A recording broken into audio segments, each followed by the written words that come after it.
హంపి పేరు వినగానే మనకు రాతిరథం, ఆలయాలు, శిల్పకళ గుర్తొస్తుంది. కానీ మీకు తెలుసా, ఓ యుద్ధం వలన ఈ మహానగరం పూర్తిగా నాశనమైందని.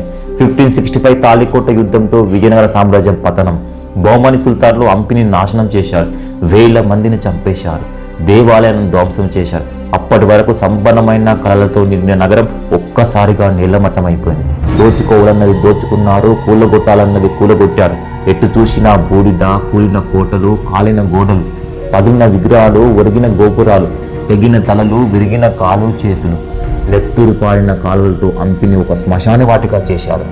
20 అడుగుల గణపతి విగ్రహాల తొండాలు విరగొట్టారు. నరసింహస్వామి ఒడిలో ఉన్న లక్ష్మీదేవి విగ్రహాన్ని ధ్వంసం చేశారు.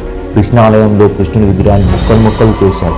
అందంగా కనిపించిన ప్రతి శిల్పం అందాన్ని కోసేశారు. పూజలు లేకుండా పడి ఉన్న ఎన్నో దేవాలయాలు. ఇక్కడ జరిగిన విధ్వంసం గురించి రాయడానికి, చెప్పడానికి మాటలు చాలు.